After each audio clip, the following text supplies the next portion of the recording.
सैयदना मुआज़ बिन जबल रज़ियल्लाहु तआला अन्हु, इंज जनाब मुल्क यमन दी तरफ सैयदना हज़रत मुआज़ बिन जबल रज़ियल्लाहु तआला अन्हु नू अल्लाह दे नबी गवर्नर बना के भेज देने पे।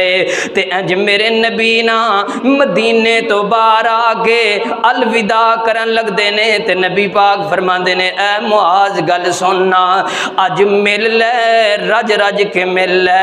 ऐ मुआज़ तक ले अपने नबी दा चेहरा, तक ले अपने नबी दा मुखड़ा, तक ले अपने नबी दा मुखड़ा। ऐ मुआज़ वेख लेना रज रज के। ऐ मुआज़ गल सुनना, शायद के तू वापस आवे, मैं ना नजर आवा बल्कि मेरी कब्र तेनू नजर आवे। सही हदीस है मेरे मोहतरम भाइयों। नबी पाक फरमाते ने, मुआज़ अज रज रज के वेख ले, शायद के तू वापस आए, मैं नबी तेनू नजर ना आवा बल्कि मेरी कब्र तेनू नजर आवे। ते अजकल दा साडा पाकिस्तानी हुंदा ते ओह आंदा जी अल्लाह दे नबी ते हर घर च आउंदे ने पे जी। रबीउल अव्वल वाले दिन जनाब 12 रबीउल अव्वल वाले दिन जी साड़ी महफिल च आ गए ने जी, जनाब साडे घर आ गए ने जी। कैसा यार अकीदा है, कैसी जनाब मेरे मोहतरम भाइयों कैसी जहालत है।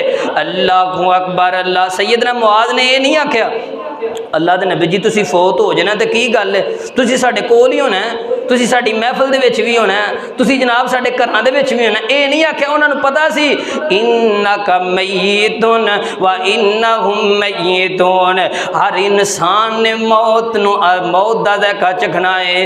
फरमाया महबूब पैगंबर जी, ऐ अल्लाह दे नबी जी तुहाडे दुश्मनां ने मर जाना है, तुहाडे दुश्मनां ने इन्हां खत्म हो जाना है, इन्हां दा नामो निशान खत्म हो जाना है। व इन्नहुम मय्यितून, महबूबा एक वक्त आएगा, एक टाइम आएगा तुहानू भी मौत आके रहनी है। अल्लाहु अकबर अल्लाह। सैयदना मुआज़ रज़ियल्लाहु तआला अन्हु इंज नबी पाक नाल लिपट जांदे ने ते रोना शुरू कर देंदे ने, रो रो के जनाब बेहोश हो जांदे ने। नबी पाक सल्लल्लाहु अलैहि वसल्लम फरमांदे ने, मुआज़ जाना जाना यमन दे अंदर जाना, ना परेशान हो, जन्नत दे अंदर मुलाकातां होणगियां, हौज़े कौसर ते मुलाकातां होणगियां।